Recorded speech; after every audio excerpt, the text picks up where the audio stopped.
Hi guys, so yun, natutunan na natin kung ano ang stock market. So basically, it's a place where shares of publicly listed companies are being bought and sold. And alam natin, naintindihan natin na when you actually buy a stock or a share of a company, we become part owner of that company, di ba? So kung hindi naman tayo magaling na negosyante, we could have our business of our own and we could partners to these tycoons who really doing good or very good at business. Tama? So, now, bakit naman stock market? So, naintindihan natin kung ano stock market. But now, we need to talk about why stock market. Kasi, in fact, marami namang klaseng asset eh. We have real estate, we have traditional business, we have cryptocurrency, mga bitcoins, and marami pang iba. May bangko naman, may mga iba-iba naman.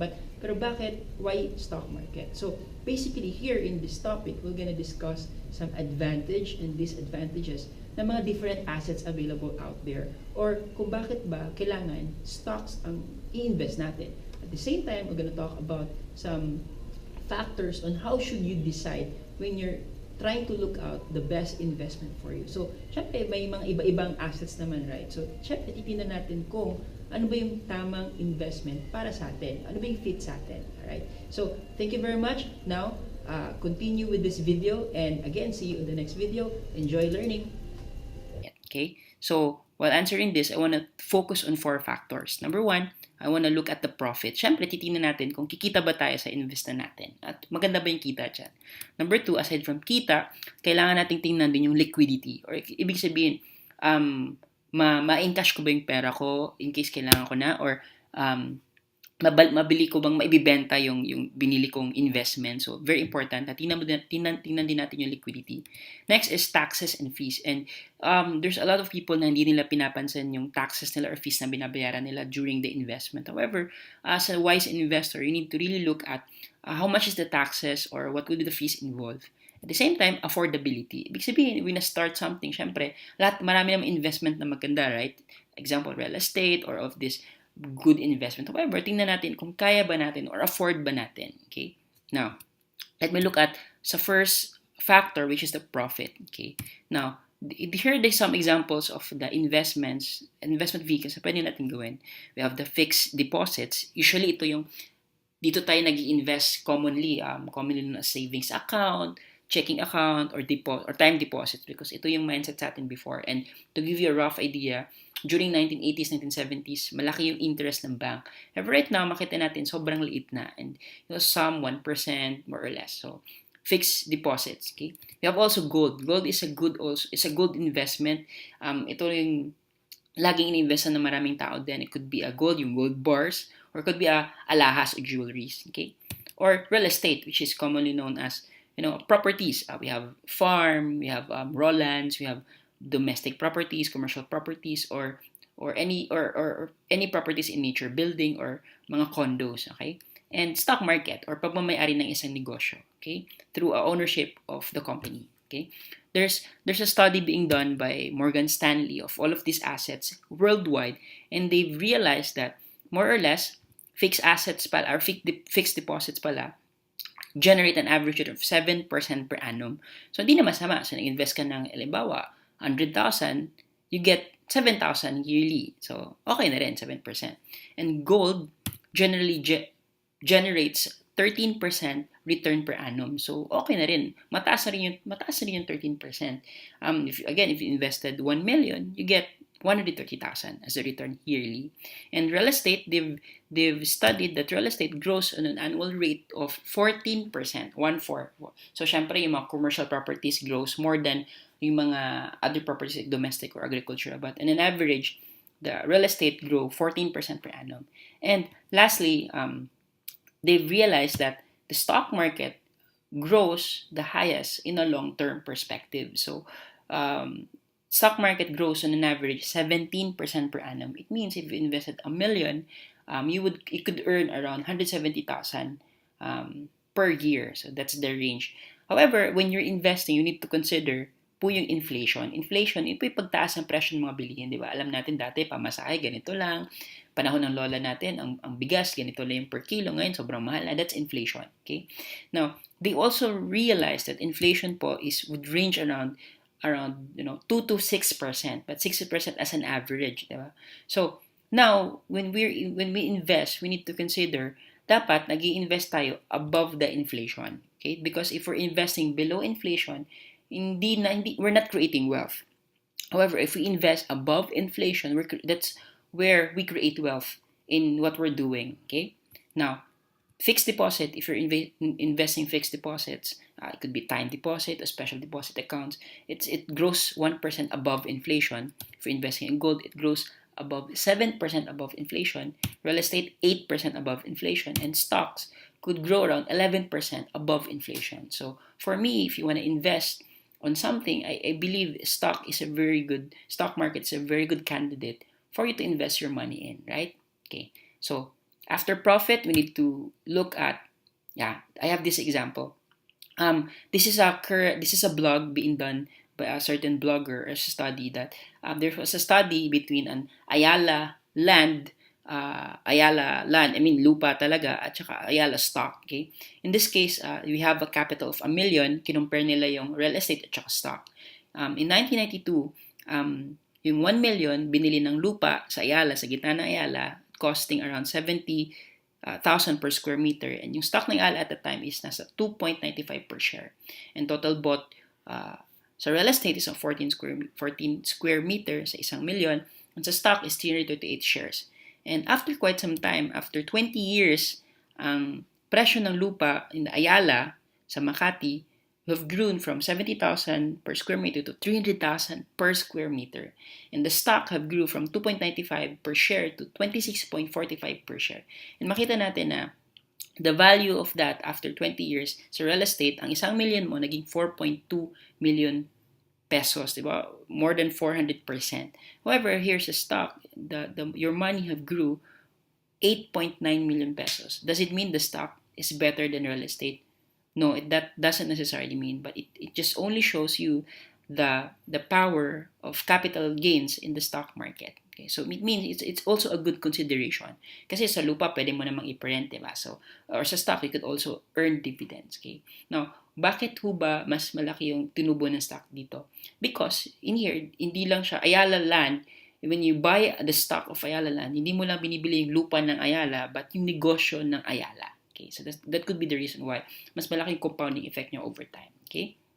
Now, why invest in the stock market as far as liquidity is concerned? Okay, again, I want to reiterate, liquidity is very important because a lot of people invest in a certain investment, malaki ang kita, doble, triple, 50%, 20%. However, hindi nila na i-encash yung pera nila or hindi nila na liquidate. So it means wala silang exit strategy. So for me, if you invest, then you cannot liquidate your money. Para saan pa yung malaking income mo? Hindi mo naman naliliquidate, right? So for me, liquidation is very important. Now, comparing all of four of these examples, okay, so in an easy, medium, or hard liquidity, now makita natin na fixed deposits are easy to liquidate kasi nga nasa bangko lang naman siya, just fill out the requirements and you could easily liquidate your investment. Okay, now commodities like gold, it would depend kung sa kakilala mo, connection mo, but I think it could rise around easy to medium because may iba naman na mahirap ibenta, may iba madali lang, especially kung gold bars yan, syempre it would require a certain amount of requirement, right? Kung jewelry naman, pwede mong ibenta sa mga jewelry shop or to people that you know, right? So pwede mo siyang nasa medium. Real estate naman, I believe it depends on your property, kung saan siya nakalagay at magkano. The liquidity here in real estate would again depend on sino yung broker mo. However, I still believe that yung real estate is hindi din siya ganun kabilis maibenta because me myself, I'll be investing in real estate and my family. Na-realize ko na like we have one property na almost a year before siya nabenta, may iba ilang months. So, hindi siya ganun kabilis. Okay? Not compared to stock market. Now, stock market is a very liquid investment, an asset because for example here, pwede ka magbenta ng milyones in a snap of a finger because right now, especially in technology, you can trading stock market online, for example, or if investment, liquidate it just as long as you have the right requirements, mabilis mo siyang mali-liquidate. Okay, so for me, also stock market is a very good investment for liquidity purposes. Okay, next. Yan. taxes and fees. Now, I wanna give a disclaimer. I'm not, expert on taxes. However, when investing on different assets, you need to consider the taxes involved. Okay, so in stocks, there's also a few taxes involved in fees like estate. There's a stock brokerage fee, the dividend income tax, PSE transaction tax, clearing tax, sales tax, management fees, entry fees, exit fees, estate taxes. However, in the stock market, the taxes could range from 2% to 25%. Could be very flexible. It depends on how good are you at maneuvering, in handling your investment in the stock market. So there are ways and means how can you reduce fees and taxes. Okay, real estate naman ganun din, marami din taxes involved. There's capital gains tax, 6% brokers fee, transfer tax, notary fee, document, and real estate, real estate taxes, and there's estate taxes as well. So taxes could range between 13 to 25% when you do transactions or yearly. So it would all depend on your skill as an investor. How can you reduce or increase your taxes or fees, right? Now we have also gold, and gold, I've talked to some people that more or less the taxes range 15 to 25%, and fixed income deposit would also range 10 to 25%. So now you need to consider when you do your investment, you talk to your broker, your planner about all of these taxes and fees, because it can affect your game. Because for example, kumita ka ng 10%, taxes mo naman aabot ng 8%. So alit lang pala ng kita mo, 2% lang pala, tapos may inflation pa. Sana hindi ka na nag-invest, tama? So in this case, it's very important to know your taxes and fees, right? So for me, investing in the stock market is very also advantageous, because you could always adjust your taxes. It depends on how you invest on it. So there's means and ways how to do it. Okay, now next is it comes with affordability. Now, I'm pretty sure there's a lot of good investments out there, especially real estate, commodities. These are very, very good investments. However, we know that these kind of investments are kind of expensive. Tama? So, if you played cash flow quadrant, di ba, may big deals, more small deals. Alam natin that these kind of investment are in the big deals kasi medyo mahal talaga siya. And for example, to just illustrate an average lang, no, most of the fixed deposits, ibang banko, they have 5 to 10,000 minimum, more or less, on an average 10,000. Commodities naman, to have a decent, jewelry or investment or gold investment, more or less, aabutin siya ng 30,000, right? Here naman, real estate, usually this is one of the best investment naman. However, real estate, mahal talaga siya. Hindi ka makita ng real estate na tag 50,000 or tag 10,000. Usually, medyo mahal talaga siya. And average na napapansin ko is pinakamura siya 100,000 more or less. Okay. Now, stock market, because of the technology nowadays, you can do a lot of things. You can start investing with as low as 1,500 pesos. So kahit nagsasave ka lang ng 1,500 pesos every month, you could start investing in the stock market. And there's a lot of ways how can you diversify investment kahit 1,500 lang siya. Okay? Now, for me, as far as affordability is concerned, stock market is one of the best options here. Okay? Now, next. Additional information. Why do we need to invest in the stock market? Do you know that less than 1% of Filipinos invest in the stock market? In this case, for example, Singapore. If you go to Singapore, 33% of the population invest locally in their stock market. 25% of Japanese invest in the Japanese stock market. 18% of Malaysian invest in their own Malaysian stock exchange. Here naman, Hong Kong 17%. Here I have an experience nung pumunta ako ng Hong Kong before. Like yung taxi driver, chinecheck niya yung stocks niya, chinecheck niya yung investment portfolio niya. So doon ko nakita na, marami talagang financial literate doon sa Hong Kong. They are first world countries, and mataas yung involvement ng mga tao doon sa investments. In Korea 10% more or less ang nag-invest. In Philippines, it's less than 1%. So, from all of these countries, we know that Philippines in the Southeast Asia has been growing a lot. Our GDP is growing around 7% or more. And sobrang grabe yung movement ng stock market natin. If we actually plot from 2008 to 2015, the market have grown around 400%. However, most of this growth, iba po yung nakinabang, di ba? So, papayag ko ba kayo na ibang tao pa yung makinabang dun sa paglago ng ekonomiya natin? So, kaya maraming Pilipino nagsasabi, hindi naman umaangat na bansa, right? Because they're not involved with the market. They're not buying assets, and assets are the only thing that appreciates. No, so instead of buying expenses, buying some liabilities, invest your money, buy assets. So invest in the stock market, buy those big corporation, big companies, and be make these tycoons your partners in growing your money. Right now.